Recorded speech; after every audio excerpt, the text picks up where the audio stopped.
मंचासन वरण्य विचारक मंडली उपस्थित मोर समस्त प्रतिद्वंदी भाई और भौणी मैंने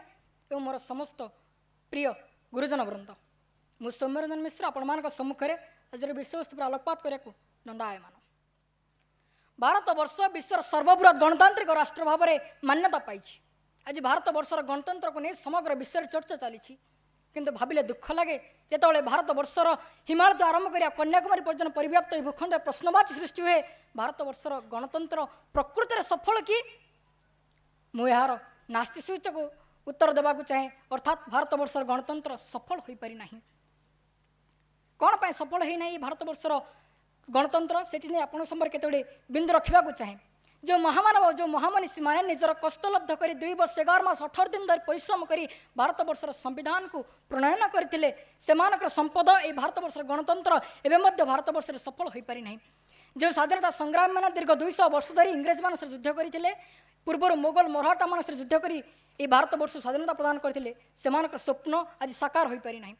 तो कौन पे से स्वप्न साकार हो पारि नहीं कौन पे कष्टलब्ध गणतंत्र सफल हो पारि नहीं ताम आपण संपर्क में उल्लेख करने को चाहूँगी। तो प्रथम बिंदु है यदि भारत वर्षर गणतंत्र सफल यदि भारत वर्षर प्रत्येक जनता गणतंत्र प्रकृत अर्थ बुझती तेरे कहतु भारत वर्ष में राज्य विभाजन वाली कौन प्रथा देखा मिलूँ।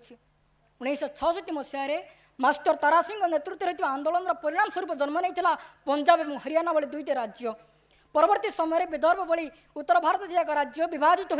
हिमाचल प्रदेश और उत्तर प्रदेश परिणत है। गत किछि दिन तले आंध्र प्रदेश विभाजित हो आंध्र प्रदेश तेलंगाना होगला आसाम राज्य विभाजित हो आसाम और मेघालय होगला एवं एवं शुणा जाशार पश्चिमांचल केत लोक मैंने दाबी कर एक स्वतंत्र राज्य जहाद्वारा कि भविष्य में यही भारत वर्षर गोटे राज्य ओडिशा विभाजित हो जाए उत्कल और कौशल हो संभावना रही। तेज कहते जो देशर नागरिक मैंने गोटे छत्र छाया तले शासित होगा चाहते नहीं परस्पर मध्य एकत्रित स्थापन करते नहीं से देश में कौन गणतंत्र सफल होपर। द्वितीय बिंदु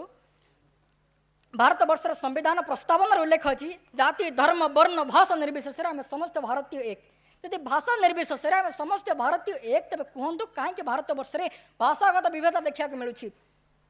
जो चक्रवर्ती राजगोपालचारी संविधान होगा पूर्वर एवं परे राष्ट्रभाषा हिंदी करने सुपारिश करते परवर्ती समय से कहीं यार विरोध करते तमिलनाडु करुणानिधि सरकार कौन पे भाषा विरोध सृष्टि होता एवं 1962 1967 मसीह साधारण निर्वाचन कौन पे भाषागत जातिगत भितर सृष्टि होता।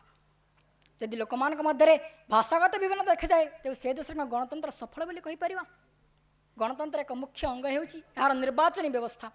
आपण मान छाती पर हाथ रखिए कहींपर गत निर्वाचन संपूर्ण भाव शुद्ध भाव परिचालित होती ना ना कौन पाई आज भारत वर्ष में लोक मान किणा जाऊँगी नोट मध्यम भोट किणा हो नोट मध्यम प्रकृत व्यक्ति संसद में पहुँची पारे विधानसभा पहुँची पारना जो व्यक्ति यही सब स्थान अलंकृत करुँची से साधारण प्रजा यथेष दूर रोच जहाँफल गोटे साधारण नागरिकर पूर्ण स्वाधीनता मिल पारना से निजर मत व्यक्त करें। मन पड़ जाऊँगी महात्मा गांधी से युक्ति